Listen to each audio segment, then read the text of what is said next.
Hello students, welcome to the another lecture of your structure of atom. Last class हमने आपके failures of Rutherford model discuss किए थे। So in this class हम start करेंगे कि जब रदरफोर्ड मॉडल फेल हो गया उसके बाद क्या इन्वेंशन हुई, कैसे इसको करेक्ट किया गया। तो उसके बाद आए हमारे बोर, ठीक है, दैट इज नील बोर। इनका पूरा नाम है नील बोर।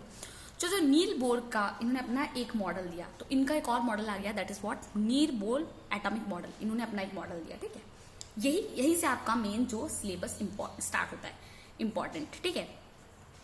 एक्चुअली इस टाइम के सिलेबस में, बिकॉज अभी आपका कोरोना का टाइम चल रहा है तो आपका कुछ पार्ट्स डिडक्ट हो गए हैं, तो बेसिकली ये पार्ट तो बहुत इंपॉर्टेंट है। तो एकदम अच्छे से सुनिए, हम एकदम डिटेल में जा रहे हैं। हमने सारी चीजें पढ़ ली, फेलियर पढ़ लिया, कैसे कैसे अप्रोच हो रहा है धीरे धीरे, वो सारी चीजें पढ़ ली। अब हम पढ़ेंगे कि बोर के एटॉमिक मॉडल में हुआ क्या था, ठीक है।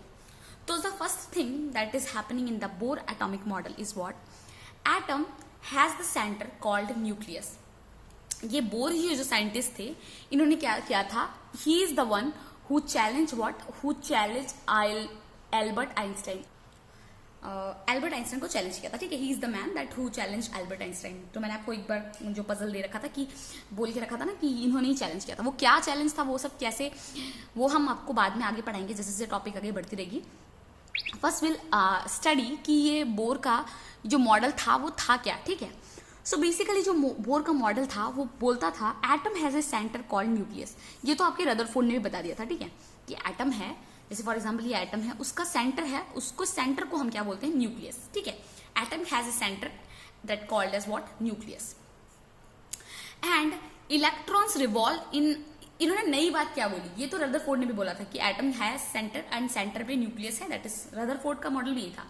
नई बात इन्होंने ये बोली, इलेक्ट्रॉन्स रिवॉल्व, क्या बोलते हैं, इलेक्ट्रॉन्स रिवॉल्व होते हैं only in fixed circular orbit. किसमें, fixed circular orbit with fixed energy and fixed velocity. उन्होंने कहा था कि इलेक्ट्रॉन रिवॉल्व हो रहे हैं ऑर्बिट में with energy and velocity. Rutherford ने कहा था। इन्होंने क्या कहा, इन्होंने कहा इलेक्ट्रॉन्स रिवॉल्व हो रहे हैं, they are revolving, okay, they are revolving only in what, only in fixed circular orbit. किसमें, in fixed circular orbit with fixed energy. कुछ फिक्स्ड सर्कुलर ऑर्बिट्स हैं उसमें ही रिवॉल्व हो रहे हैं, उनके पास फिक्स्ड एनर्जी है और फिक्स्ड वेलोसिटी है, ठीक है। ये उन्होंने कहा, थोड़ा चेंजेस लाया। रदरफोर्ड ने क्या कहा था, रदरफोर्ड ने सिंपली कहा था कि इलेक्ट्रॉन रिवॉल्व करते हैं ऑर्बिट में, सर्कुलर ऑर्बिट में, उसके पास एनर्जी होती है, वेलोसिटी होती है। इन्होंने बस ये ला दिया कि इलेक्ट्रॉन रिवॉल्व तो करते हैं सर्कुलर ऑर्बिट में, बट वो फिक्स्ड सर्कुलर, हर कोई सर्कुलर ऑर्बिट में रिवॉल्व नहीं करते हैं, ये फिक्स्ड सर्कुलर ऑर्बिट में रिवॉल्व करते हैं। इनकी एनर्जी भी फिक्स्ड होती है, इनकी वेलोसिटी भी फिक्स्ड होती है, किस स्पीड से ये घूम रहे हैं, ठीक है। इन्होंने दूसरा चीज दिया जो कि था आपका सबसे इंपॉर्टेंट, ठीक है, चीज जो है क्वांटाइजेशन कंडीशन, ठीक है। क्वांटाइजेशन कंडीशन, इस कंडीशन में होता क्या है, will understand. Electrons revolve only in those circular orbits for which the angular momentum is integral multiple of h by 2 pi। अभी मैं ये पढ़ रही हूँ तो आपको बिल्कुल समझ में नहीं आ रहा होगा कि मैम क्या पढ़ रही हैं। सो इन्होंने कहा था कि जो इलेक्ट्रॉन ये रिवॉल्व कर रहे हैं, ये सिर्फ उसी सर्कुलर ऑर्बिट में रिवॉल्व करेंगे जहां पर एंगुलर मोमेंटम क्या होता है, एंगुलर मोमेंटम जो इसका इंटीजर या इंटीग्रल बोल सकते हो, मल्टीपल हो h by 2 pi का। अब आप सोच रहे होंगे क्या, जैसे फॉर एग्जाम्पल आप मान लो आपका इलेक्ट्रॉन ये है, ठीक है, एक इलेक्ट्रॉन ये है, इसका ये ऑर्बिट में रोटेट कर रहा है, दूसरा इलेक्ट्रॉन यहाँ पर है, ये इस ऑर्बिट में रोटेट, तीसरा यहाँ मान लो, ठीक है, यहाँ पे मान लो एक इलेक्ट्रॉन है, ये इसके लिए भी कोई ऑर्बिट में रोटेट कर रहा होगा, ठीक है, मान लो कोई एक इलेक्ट्रॉन है वो इस वाले ऑर्बिट में रोटेट कर रहा होगा। सो इन्होंने बोला क्या कि जो इलेक्ट्रॉन है वो रिवॉल्व कर रहा है सर्कुलर ऑर्बिट में। जब भी कोई चीज आपकी रोटेट करती है तो क्या होता है, उसका मोमेंटम क्रिएट होता है। मोमेंटम मतलब मूव करना, राइट, विद टाइम। जब वो सर्कुलर मूव कर रहा है ना, तो वो क्या करता है, उस मोमेंटम को हम लोग एंगुलर मोमेंटम बोलते हैं। क्या बोलते हैं, एंगुलर मोमेंटम, बिकॉज ये सर्कुलर पाथ ले रहा है इसलिए हम लोग उस मोमेंटम को एंगुलर मोमेंटम बोलेंगे। सो इलेक्ट्रॉन रिवॉल्व कर रहा है सर्कुलर ऑर्बिट में विद एंगुलर मोमेंटम, और ये एंगुलर मोमेंटम को एल से डिनोट करते हैं, और उसकी वैल्यू क्या होनी चाहिए, h by 2 pi। h by 2 pi किस लिए, integral multiple of h by 2 pi। मतलब आप ये फर्स्ट सेल है, फर्स्ट सेल की बात करें तो h by 2 pi, second cell की बात करें तो 2h by 2 pi, थर्ड ये वाले सेल की बात करेंगे तो 3h by 2 pi। मतलब कोई भी नंबर ले रहे हो, 1 ले रहे हो, 2 ले रहे हो, 3 ले रहे हो, उसके साथ मल्टीप्लाई करना, क्या करना है, h by 2 pi। मतलब अगर फर्स्ट सेल की बात करो तो यहाँ पर 1 है, सेकेंड शेल की बात करो तो यहाँ पर 2 है, बट ये क्या मल्टीप्लीकेशन में क्या रहेगा, h/2π।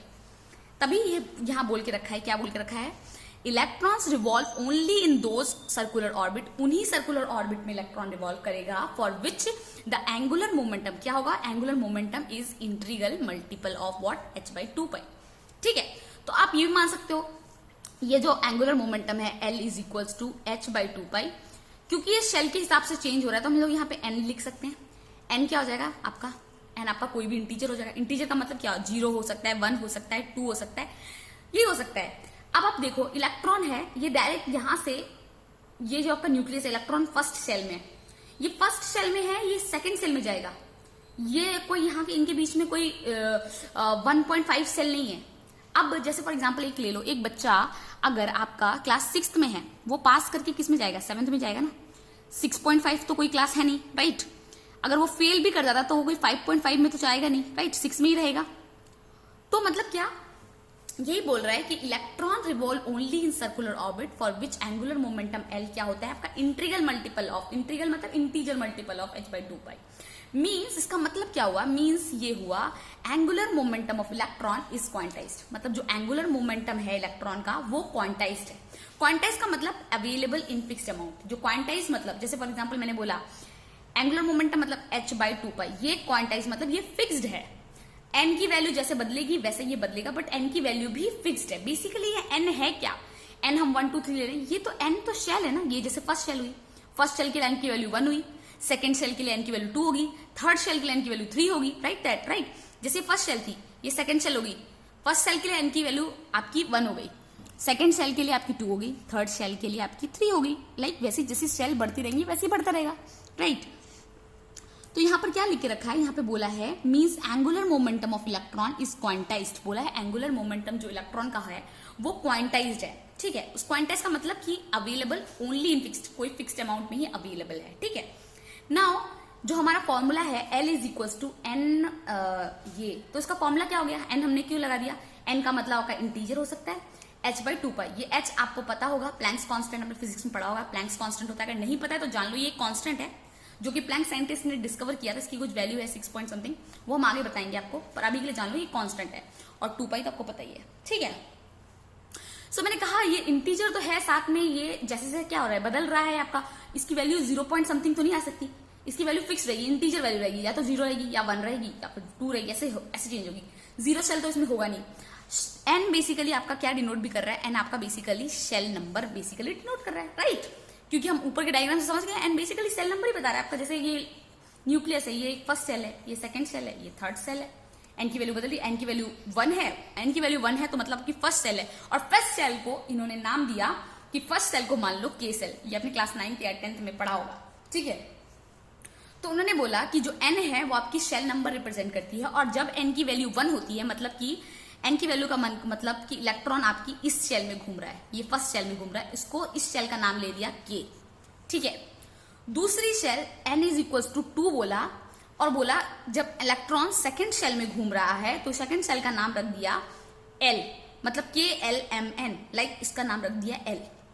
n की वैल्यू जब 3 थी तो शेल का नाम क्या हुआ M, n की वैल्यू 4, L का नाम, शेल का नाम क्या हो गया आपका N हो गया, तो KLMN ऐसा हो गया। ठीक है,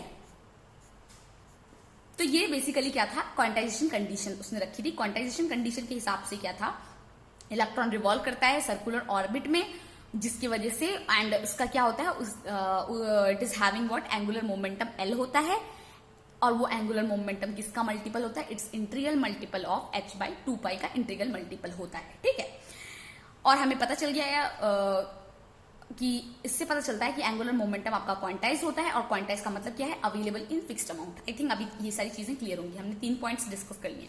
now will go to the 4th point. Okay, ये 4th पॉइंट क्या बोलता है, उससे पहले 4th पॉइंट पे जाने से पहले हम कुछ चीजें आपको बेसिकली समझा देते हैं कि आपका इसमें एंगुलर मोमेंटम ऑफ इलेक्ट्रॉन कैसे हम डिस्कस करते हैं। ठीक है, जैसे फॉर एग्जाम्पल अभी जो मैंने आपको बताया थ्योरेटिकली, थोड़ा सा अब इसको समझ लेते हैं। जैसे फॉर एग्जाम्पल बोला है आपको एंगुलर मोमेंट ऑफ इलेक्ट्रॉन, आपको एंगुलर मोमेंटम इलेक्ट्रॉन का निकालना है in second orbit. Second orbit shell is all same, okay, plus मतलब ये फर्स्ट ये सेकंड, मतलब एंगुलर मोमेंटम निकालना है सेकंड ऑर्बिट में। सेकंड ऑर्बिट में एन का वैल्यू कितना होगा 2। आपके पास एंगुलर मोमेंटम का फॉर्मूला है L is equal to NH/2π। ये ऐसे क्वेश्चन आ सकते हैं आपके जेई में, नीट में, आपके बोर्ड एग्जाम्स में भी आ सकते हैं। क्या आ सकते हैं? Angular momentum of electron in second orbit, angular momentum is equal to L, आपको पता है NH/2π। N की वैल्यू क्या होगी सेकंड ऑर्बिट के लिए? 2 होगी, तो आपने यहाँ पे क्या किया, सेकंड ऑर्बिट है, N की वैल्यू 2 हो गई, N की वैल्यू 2 है, L की जगह पे 2H/2π, उसको सॉल्व करोगे तो क्या 2 आपस में कैंसिल हो जाएगा, ये H/π आ जाएगा। क्या वैल्यू आ जाएगी? H/5। हेयर आपका N इंटीजर है जो कि डिनोट क्या करता है, शेल नंबर। इंटीजर तो है ही, और यहाँ पर डिनोट क्या करता है, इट डिनोट्स शेल नंबर। तो ये चीज एकदम याद रखना। नाउ मैंने एंगुलर मोमेंटम का कॉन्सेप्ट लाया, ठीक है, एंगुलर मोमेंटम ये होता है, एंगुलर मोमेंटम वो होता है। Now what will do, will understand what is this angular momentum is. Okay, ये एंगुलर मोमेंटम होता क्या है हम पढ़ेंगे। So angular momentum is basically what, angular momentum the movement of momentum, ठीक है, basically the movement of momentum is what angular momentum. Momentum मतलब क्या, थोड़ा movement, movement of momentum is called as what, angular momentum. अभी ये चीज थोड़ी आपको समझ भी नहीं आ रही होगी, हम इसको एक चीज से समझते हैं, ठीक है। ये देखो आपका एंगुलर मोमेंटम, जैसे मैंने बताया, आपने अगर फिजिक्स में पढ़ा होगा एंगुलर मोमेंटम, आपको वेक्टर क्वांटिटी, स्केलर क्वांटिटी कुछ पढ़ा होगा, राइट। ये सारी चीजें तो फिजिक्स में बहुत स्टार्टिंग में है। अगर नहीं भी पढ़ी है तो आज आप मेरे साथ थोड़ी फिजिक्स पढ़ लो, ठीक है, थोड़ी फिजिक्स पढ़ लो, मेरी भी फिजिक्स थोड़ी बहुत अच्छी ही है, ठीक है। So I will teach you what happens in case of physics. Now आपको पता है जब भी आप फिजिक्स में कोई क्वांटिटी का रिप्रेजेंटेशन करते हो, द बेसिक डिफरेंस बिटवीन, आप फिजिक्स और केमिस्ट्री में बोथ द क्वांटिटीज, कुछ क्वांटिटी सेम ही होती है, ठीक है। तो फिजिक्स में जब हम क्वांटिटीज के बारे में पढ़ते हैं तो हम क्या करते हैं, हम वेक्टर सिंबल यूज करते हैं। ये वेक्टर, ये ऊपर, ये जो सिंबल होता है ये बेसिकली क्या बताता है, ये डायरेक्शन बताता है, ठीक है। तो जब भी हम कोई, जैसे फॉर एग्जांपल केमिस्ट्री में हमने लिख दिया, केमिस्ट्री में हमने नॉर्मली लिख दिया कि जो आपका ये होता है that is what NH/2π। But यही चीज अगर हम केमिस्ट्री में ये हमने केमिस्ट्री में लिख दिया फॉर्मूला डायरेक्ट, बट अगर हम फिजिक्स में लिखेंगे तो हमें सिर्फ वेक्टर फॉर्म में लिखना चाहिए, ठीक है। अगर पूछा गया है तो हम वेक्टर फॉर्म में लिखते हैं, ज्यादातर हम डायरेक्शन प्रेफर करते हैं। This vector nothing, it indicates the direction, ठीक है। सो ये क्या होता है आपका L, आपको पता है एंगुलर मोमेंटम। इस angular momentum is equals to R and P। Now P is what, this P is what, this is momentum. ये क्या है, ये P डिनोट्स व्हाट, मोमेंटम। अब आप सोच रहे हो ये R क्या है, इस R की पूरी डिस्कशन करते हैं। ये R क्या है पहले हम बता देते हैं। ये आपका सर्कुलर ऑर्बिट है, ठीक है, जिसमें इलेक्ट्रॉन घूम रहा है। लेट इट बी, ये न्यूक्लियस है, ठीक है, न्यूक्लियस का पॉइंट है, जैसे बहुत छोटा बनाया ना, इसलिए मैंने न्यूक्लियस को एक पॉइंट जितना मान लिया, ठीक है, एक पॉइंट जितना मान लिया। नाउ यहां से ये ऑर्बिट से लेकर इस पॉइंट की, जो सेंटर का पॉइंट है, जो न्यूक्लियस का पॉइंट है से ऑर्बिट तक की जो डिस्टेंस है उसको R माना। तो R क्या हो गया, बेसिकली R आपकी रेडियस हो गई ये ऑर्बिट की। अगर ये पूरा डायमीटर है तो ये R आपकी रेडियस हो गई ऑर्बिट की। तो R बेसिकली रेडियस है। P क्या है आपका, P आपका मोमेंटम है। नाउ ये इसका फॉर्मूला होता है एंगुलर मोमेंटम का is equal to R vector cross P vector, मतलब momentum cross your radius. Now you know to, अगर आपने पढ़ा होगा ये वेक्टर को हटाने के लिए, ये क्रॉस प्रोडक्ट को हटाने के लिए, ये क्रॉस प्रोडक्ट है, right. For removing this cross product what will do, cross product को हटाने के लिए आप क्या करोगे, सिंपली इसको मल्टीप्लाई कर दोगे और साइन थीटा लिख दोगे। और वहीं पे अगर डॉट होता, डॉट प्रोडक्ट होता तो आप कॉस थीटा लिखते। ये सब चीजें आपने फिजिक्स में पढ़ी होंगी। तो क्या है ये आपका L is equal to R, cross है, और आपको पता है P आपका मोमेंटम क्या होता है, मास इंटू V, ठीक है, मास इंटू वेलोसिटी, यही होता है ना, mass into velocity. Momentum is equal to mass into velocity. तो आपने ये लिखा formula, L is equal to R into mv, और ये क्रॉस को हटाने के लिए आपने इस क्रॉस को, ये क्रॉस प्रोडक्ट है, इसको हटाने के लिए साइन थीटा लिख दिया। तो R mv साइन थीटा, क्या लिख दिया, R mv साइन थीटा लिख दिया आपने, ठीक है। अब यहां पर हमने क्या लिखा है, cross between two vectors means sine theta. जब भी क्रॉस होता है दो वेक्टर के बीच में, ये मैंने इसलिए लिखा ताकि कुछ बच्चों को कंफ्यूजन ना हो जाए, क्योंकि दो वेक्टर थे, ये भी एक वेक्टर क्वांटिटी, ये भी एक वेक्टर क्वांटिटी, दोनों के बीच में क्या हुआ, दो वेक्टर, आप लोगों को समझ में आ जाए इससे मैंने यहाँ पर स्टेटमेंट में भी लिख दिया है कि cross product, cross between two vector, जब दो वेक्टर के बीच में क्रॉस होता है उसको, उस क्रॉस को निकालने के लिए हम क्या लिखते हैं, हम लिखते हैं साइन थीटा, ठीक है। तो हमने साइन थीटा लिखा, आपको पता चल गया ये L वेक्टर है, ये R mv sine theta, sine theta, और यहां पर ये थीटा जो है इसकी वैल्यू कितनी आएगी, आप देखो, अगर आप यहां से कंसिडर कर रहे हो ये रेडियस है आपको पता है इलेक्ट्रॉन यहाँ पर है, इसका इलेक्ट्रॉन का मास m है, it is moving with velocity what v, ये इसकी वेलोसिटी है, इस वेलोसिटी से मूव कर रहा है। अगेन इलेक्ट्रॉन जब इस पोजीशन पे है तो electron is moving with this velocity v and it is having mass m। तो अगर आप यहां से नाप रहे हो, जस्ट फॉर एग्जांपल कहीं भी कोई भी पॉइंट से नाप लो, ये आपका सेंटर है, इलेक्ट्रॉन यहां पर है आपका, is moving with velocity v, ये इसका मास है, ये इलेक्ट्रॉन है आपका, इसकी डिस्टेंस कितनी होगी r, यहां से भी r ही होगी, यहां से भी r ही होगी, यहां से भी r ही होगी। तो जब ये पॉइंट इलेक्ट्रॉन यहां पर है, इसकी वेलोसिटी इस डायरेक्शन में और ये रेडियस इस डायरेक्शन में, इन दोनों के बीच में कितना एंगल हो गया 90। जब ये इलेक्ट्रॉन इस डायरेक्शन में है, velocity is in this direction, it is moving in this direction, right, it is in this direction, और इसकी रेडियस हम यहां से कैलकुलेट कर रहे हैं तो ये भी 90। अगेन यहां पर भी है तो इट विल बी व्हाट, ये इसका रेडियस है, ये मूव कर रहा है ऐसे तो ये 90 है। यहां पर भी है तो भी ये ऐसे ही मूव करेगा, यहां पर भी इलेक्ट्रॉन है तो मतलब ये इसकी वेलोसिटी ये है, इसका रेडियस यही होगा तो 90 डिग्री। तो बेसिकली इनके बीच में 90 डिग्री का एंगल होता है, वही बताया है। यहाँ पर आपका इलेक्ट्रॉन है, इस वेलोसिटी से मूव कर रहा है, ये आपकी रेडियस है, इन दोनों के बीच में 90 डिग्री एंगल है। और ये फॉर्मूला पे जब हमने पुट किया RmV sin थीटा, तो थीटा की वैल्यू क्या होती है आपकी, थीटा की वैल्यू आपको 90 मिल गई। 90 जब आपने पुट कर दिया, 90 डिग्री जब पुट कर दिया तो देखा कि साइन 90 की वैल्यू कितनी होती है, 1 होती है। 1 का मतलब ये एज इट इज आ जाएगा। आपको पता है RmV जो है आपका वेलोसिटी है, वेलोसिटी आपकी बदलती है तो आप वेलोसिटी के ऊपर वेक्टर लगा दोगे। ये फिजिक्स की चीजें आपको पता होनी चाहिए। अब ये तो आपका फिजिक्स का सवाल था। अब आप इसको केमिस्ट्री में फॉर्मूले में लिखोगे तो क्या करोगे, अगर मैं बोलूँ इसको नॉर्मल फॉर्मूला बताओ, I don't want vector and all, ठीक है, तो आपको पता है L is equal to what MVR। क्या हो गया, इसको हमने MVR लिख दिया, इस R को पीछे लिख दिया, क्या हुआ L का MVR लिख दिया, और इसको हमने क्या मान लिया, इसको हमने मान लिया इक्वेशन नंबर 1। क्या मान लिया इसको, इक्वेशन नंबर 1। नाउ हमने इक्वेशन 1 को हमने क्या करना है, now on combining equation 1 and equation 2, ये आपकी इक्वेशन 2 है, सॉरी ये इक्वेशन 2 है। इक्वेशन 1 क्या थी, इक्वेशन 1 थी आपकी L is equal to NH/2π, ये क्या थी आपकी एंगुलर मोमेंटम की, ये इक्वेशन 1 माना था, ठीक है। दूसरी इक्वेशन क्या है आपकी, ये L is equal to what MVR, यहां पे L is equal to MVR मिल गया, वहां पर L इज इक्वल टू क्या मिल रहा था आपको NH/2π। दोनों टर्म को आपस में इक्वेट कर दो, दोनों को कंबाइन कर दो, L दोनों साइड है, तो क्या हुआ, क्या मिला, MVR is equal to NH/2π। क्या हुआ, MVR is equal to NH/2π, इसको 3।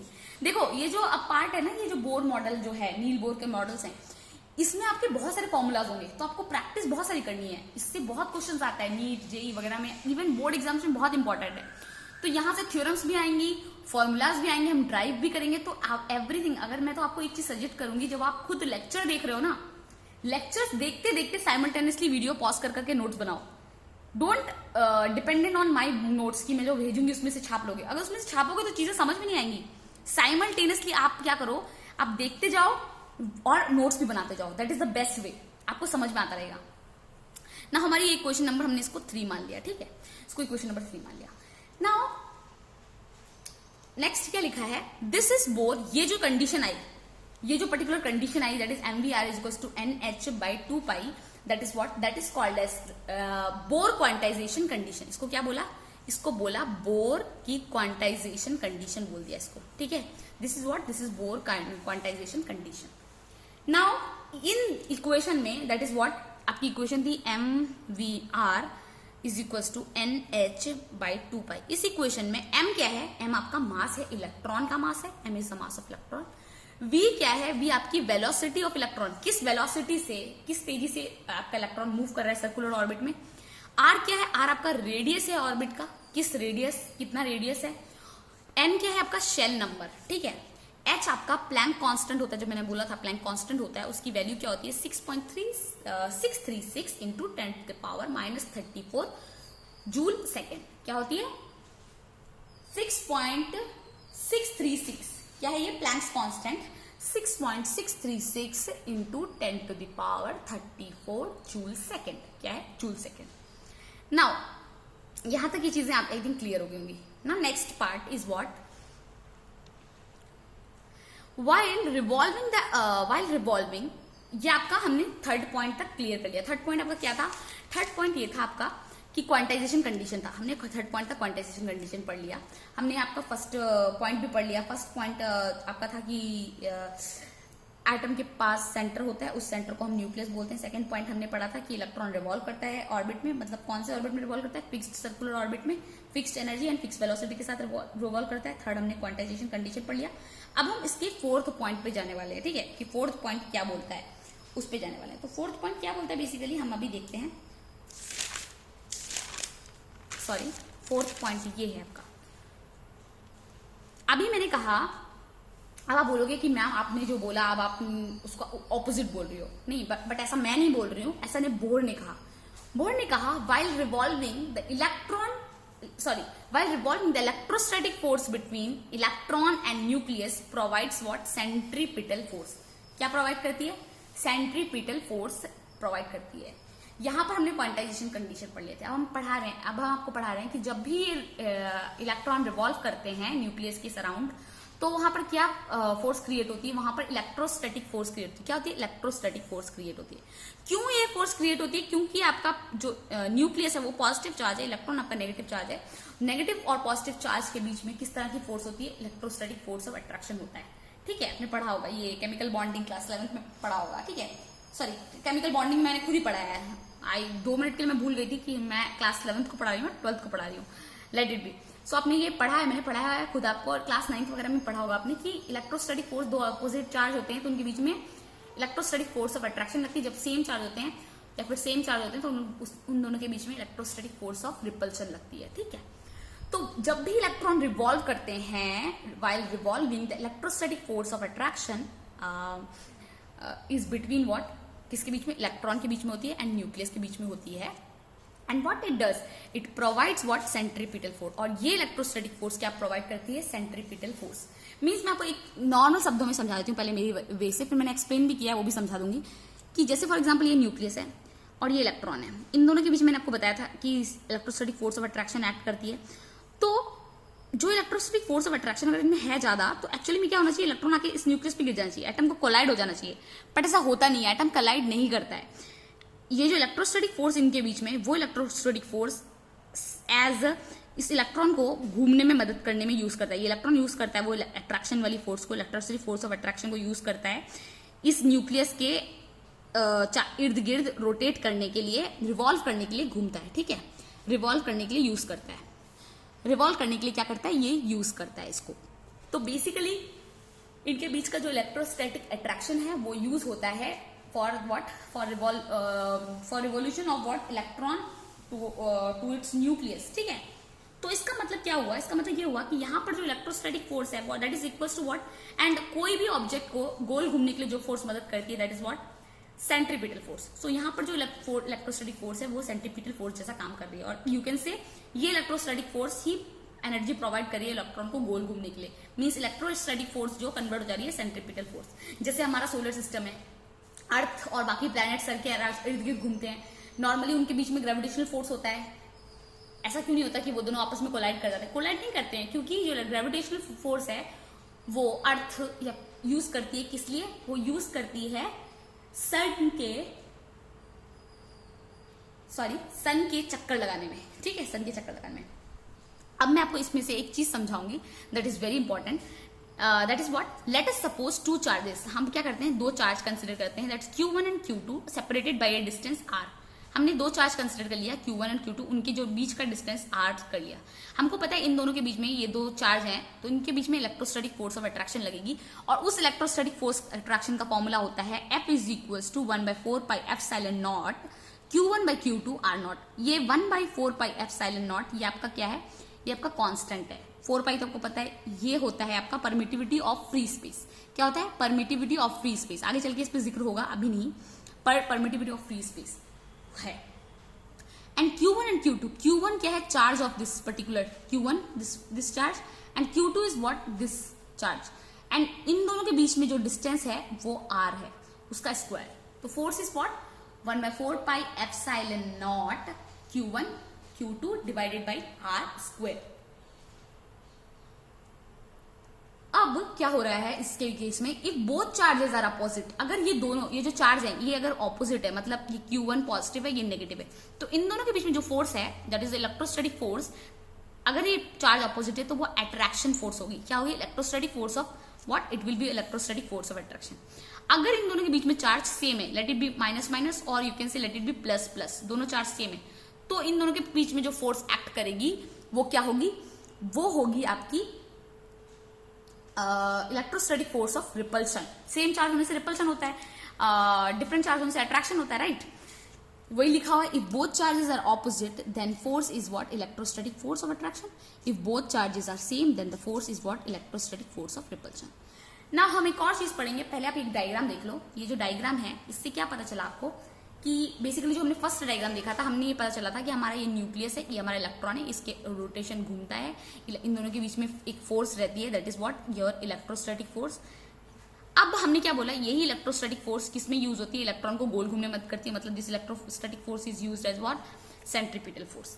नाउ क्या है हमारा ये डायग्राम देख लो आप। इलेक्ट्रॉन यहाँ पर है, इलेक्ट्रॉन का मास m है, ये it's moving with velocity v, और ये है इलेक्ट्रॉन की व्हाट? जो न्यूक्लियस है यहाँ तक की इसकी डिस्टेंस, की रेडियस है। तो इलेक्ट्रोस्टैटिक फोर्स ऑफ अट्रैक्शन मतलब दोनों के बीच में अट्रैक्शन होती है। यहाँ पर क्या हो रहा है? सेंट्रीपिटल फोर्स लग रहा है। जो इलेक्ट्रोस्टैटिक फोर्स ही है वो सेंट्रीपिटल फोर्स में कन्वर्ट हो जा रहा है और इसको गोल घूमने में मदद करा रहा है।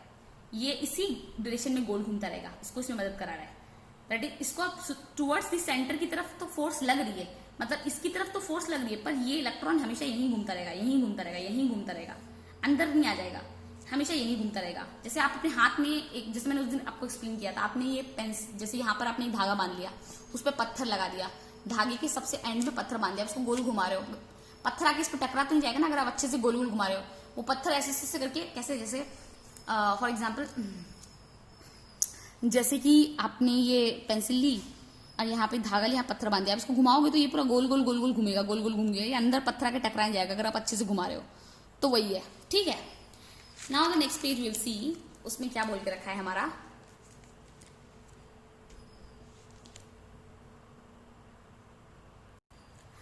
सो इसमें क्या बोला है? ए particle of mass m is rotating with the radius, इसमें बोल के रखा है पार्टिकल का मास m है, it's rotating with what? It's rotating with radius r, having a velocity v, is experiencing a force towards the center and this force is called as what? Centripetal force। Basically एक particle है जिसका मास m है, ठीक है, और वो जैसे electron मान लो उसका पास m है, वो रोटेट कर रहा है with what? With radius r से रोटेट कर रहा है, उसकी वेलोसिटी जो मूव कर रहा है वो v है, और वो एक्सपीरियंस कर रहा है एक force towards what? Towards the centre, ये सेंटर है, टुवर्ड्स द सेंटर की तरफ एक फोर्स एक्सपीरियंस कर रहा है और ये घूम रहा है विद वेलोसिटी, उसका मास m है।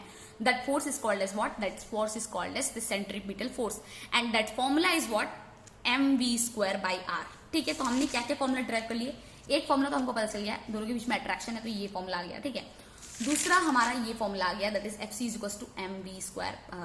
mv²/r, ये आपका सेकेंड, फिफ्थ फॉर्मूला आ गया। एक तो हमारा इलेक्ट्रोस्टैटिक वाला फॉर्मूला, ये आपका सेंट्रीपिटल फोर्स का फॉर्मूला, ये सेंट्रीपिटल फोर्स का फॉर्मूला था, और ये था आपका इलेक्ट्रोस्टैटिक फोर्स का फॉर्मूला। नाउ यहां पर क्या बोल के रखा है? यहां पर ये बोल के रखा है, here there are two charges.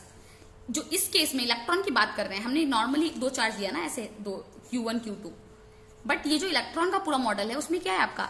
बीच एक चार्ज यहाँ पर, एक चार्ज इलेक्ट्रॉन है यहाँ पर, ठीक है, इलेक्ट्रॉन मूव कर रहा है। तो हियर क्या है? Here there are two charges, और वो चार्ज क्या है? एक तो इलेक्ट्रॉन के पास नेगेटिव चार्ज है, so one is electron and other is nucleus, because electron के पास नेगेटिव चार्ज है, न्यूक्लियस के पास पॉजिटिव चार्ज है। ये लिखा है electron is negative charge because electron is negative charge and nucleus is positive charge because of what? Proton it is having. ना हमको पता है वन प्रोटॉन का चार्ज कितना होता है? वन प्रोटॉन का +e चार्ज होता है, एक इलेक्ट्रॉन के बराबर, मतलब एक प्रोटॉन का चार्ज एक इलेक्ट्रॉन के बराबर होता है। तो हाउ मेनी प्रोटॉन्स, कितने होंगे न्यूक्लियस में, कितने प्रोटॉन होंगे न्यूक्लियस में, वो डिपेंड करेगा कितना एटॉमिक नंबर है। जितना एटॉमिक नंबर होगा उतना ही प्रोटॉन होता है, मतलब जितना एटॉमिक नंबर पे डिपेंड करेगा, एटॉमिक नंबर जितना होगा उतना ही प्रोटॉन होगा। क्या होगा? प्रोटॉन। आपको पूछा है कि how many number of proton, nucleus के अंदर कितने प्रोटॉन है, तो जितना एटॉमिक नंबर है। फॉर हाइड्रोजन का एटॉमिक नंबर 1 है, तो हाइड्रोजन के लिए आपका कितने प्रोटॉन होंगे? 1 प्रोटॉन होंगे क्योंकि एटॉमिक नंबर 1 है। और अगर आपको हीलियम के लिए पूछा तो 2 एटॉमिक नंबर है तो 2 होगा। How many proton? 2 प्रोटॉन होंगे। बेरिलियम के लिए 3, बोरॉन के लिए आपको पता होगा शायद, ये पीरियोडिक टेबल आपको पता होगा कि क्या क्या होता है आपका, hydrogen, helium, lithium, beryllium. Boron के लिए 5 होता है, तो कितने प्रोटॉन होंगे? 5 प्रोटॉन होंगे। ऐसे ही चलता है, ठीक है। Now we know that the charge on the nucleus, charge on the nucleus कैसे कैलकुलेट करेंगे? हमको पता है एक प्रोटॉन का चार्ज कितना है? ई। कितना है? ई, ठीक है, प्लस ई मान लो। सो एक प्रोटॉन का चार्ज कितना, मतलब एक प्रोटॉन का चार्ज आपका प्लस ई है, तो न्यूक्लियस का चार्ज कितना होगा? आपको पता है कि नंबर ऑफ प्रोटॉन कितने पे डिपेंड करता है? Atomic number. किस पे डिपेंड करता है? Atomic number. Atomic number is what? Z. So कितने प्रोटॉन है? अगर आपके पास n नंबर ऑफ प्रोटॉन है तो क्या होगा? ये z क्या है आपका? Atomic number. एक proton is equals to what? Sorry, हाँ यहां पर देखते हैं, एक यहाँ पे क्या लिखा है मैंने? एक proton is equals to plus e का चार्ज होता है। How many protons in nucleus? Nucleus में जेड प्रोटॉन हो सकते हैं। जेड व्हाट है? आपका atomic number. So charge on nucleus कितना होगा? चार्ज ऑन न्यूक्लियस होगा, कितने प्रोटॉन है? एक प्रोटॉन के लिए तो आपका ई प्लस ई चार्ज होता है, एंड अगर आपका एटॉमिक नंबर जेड, जितना भी जेड की वैल्यू उतने ही प्रोटॉन होंगे। मतलब मान लो जेड की वैल्यू 8 है, मतलब 8 प्रोटॉन के लिए कितना होगा? ये एक प्रोटॉन के लिए ई है तो 8 प्रोटॉन के लिए 8 ई होगा, राइट। तो basically charge on the nucleus क्या होगा? Z प्लस ई, मतलब चार्ज उतना होगा। E मतलब what? For what? E is for 1 proton. E किसके लिए? 1 प्रोटॉन के लिए है, ठीक है। E चार्ज 1 प्रोटॉन के लिए। सो कितने भी प्रोटॉन है, अगर Z नंबर ऑफ प्रोटॉन है तो ZE। So this is called as charge on the nucleus बोल सकते हैं, या फिर न्यूक्लियर चार्ज बोल सकते हैं, ठीक है। So plus ZE। अब हम क्या करेंगे, जैसे हमने पहले Q1 और Q2 के लिए किया था और उनके बीच में r डिस्टेंस थी, अब हम एक्चुअली कैलकुलेट कर रहे हैं। हमको पता है इलेक्ट्रॉन और न्यूक्लियस, न्यूक्लियस के अंदर प्रोटॉन है, उसका चार्ज क्या है? इलेक्ट्रॉन का चार्ज तो माइनस ही है, न्यूक्लियस का क्या है? प्लस। ये प्लस लिख सकते हो, प्लस ZE। तो इससे हमें क्या पता चल रहा है? इससे हमें ये पता चल रहा है कि हमारा जो फॉर्मूला था, ये हमने न्यूक्लियस का लिख दिया, इन दोनों के बीच में क्या हो गया? जो फोर्स है, इलेक्ट्रोस्टैटिक फोर्स है, वो किसके बराबर हो गई है? वो आपकी सेंट्रीपिटल फोर्स के बराबर होगी, या वैसे ही यूज कर रहे हैं हम, ठीक है। Electrostatic force use as what? Centripetal force. Now हम क्या करेंगे, हमें पता चल गया है Fe is equals to FC, ये इससे पता चल गया है। तो हम क्या करेंगे, Fe की वैल्यू हमको पता है, FC की वैल्यू निकल, FC की वैल्यू हमारी क्या आई? This is what? FC is equals to mv square by r, और Fe की value this is what? Fe, यहाँ पे E लिख सकते हो, इलेक्ट्रोस्टैटिक फोर्स ये आई। इन दोनों को इक्वेट कर देंगे क्योंकि दोनों फोर्स है, यहाँ पर हमने पता चल गया Fe is equals to FC, तो यहाँ पर दोनों वैल्यू पुट कर दी, और दिस इज व्हाट? इक्वेशन 6। यहाँ पर इक्वेशन बहुत इंपॉर्टेंट है, आपको एकदम कामली सॉल्व करते रहना है। तो आज की वीडियो में हम यहीं पर स्टॉप करते हैं। नेक्स्ट में हम इसके और कुछ वीडियोस देखेंगे, इसके न्यूमेरिकल्स देखेंगे, और बहुत कुछ है अभी चैप्टर में, पढ़ते रहिए आप लोग अच्छे से। Thank you student, this is for the today's class.